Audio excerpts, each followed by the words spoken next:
অপকর্ম করছো। তোমাকে আমি একদিন বলেছি যে খাবার টেবিলে বসে এত কথা বলবে না, আর তুমি দেখতে পাচ্ছ যে এখানে সবাই মুরব্বী আছে, চুপচাপ বসে খাও। আচ্ছা আমার কথা শোনো বৌমা, খাওয়ার টেবিলে চিৎকার চেঁচামেচি করতে নেই। খাও, সবাই খাও। মা খাও। খাও।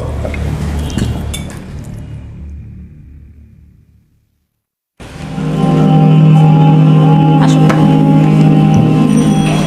আরে ভাবি, কি করছেন? তেমন কিছু না ভাবি, অফিসে যাইতেছেন না? এই যে নাস্তাটা একটু নিয়ে যান। নাস্তা? কার জন্য?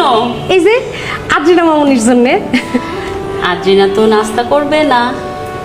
কেন, সকালবেলা নাস্তা করে না? করে, কিন্তু ওর স্কুলের ক্যান্টিনে করে। বাইরে খাওন খায়, ও তো অসুস্থ হয়ে যাইব। ও তো সবসময় বাইরের খাবার খায় ভাবি। আর তাছাড়া আপনি কেন এগুলো কষ্ট করতে গেছেন?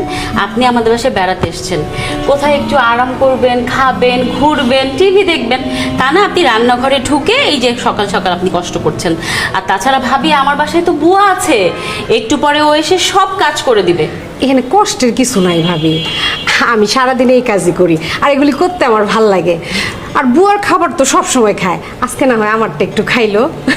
আচ্ছা ঠিক আছে ভাবি, থ্যাংক ইউ সো মাচ। আচ্ছা ভাবি, সকালবেলা না আপনার ছেলের কোরআন তেলাওয়াত শুনছিলাম, এত সুন্দর করে করছিল। ও কি মাদ্রাসায় পড়ে? না ভাবি, ও তো স্কুলে পড়ে। স্কুলে পড়ে? স্কুলে এত সুন্দর কোরআন তেলাওয়াত শেখায়? ও হচ্ছে সকালে যখন স্কুলে যায়, স্কুলে যাওয়ার আগে আমাকে ওই যে গ্রামের এলাকায় মক্তব থাকে না, সেই মক্তবে আমি পাঠাই, আর ওইখান থেকে হুজুরের কাছ থেকে কোরআন তেলাওয়াত শিখছে। বাহ, খুব ভালো কোরআন তেলাওয়াত করে। দোয়া করেন ভাবি। হ্যাঁ অবশ্যই। ভাবি, দুপুরবেলা আপনার লেগে কি রান্না করবো? দুপুরে? দুপুরে তো বাসায় আসবো না ভাবি। ও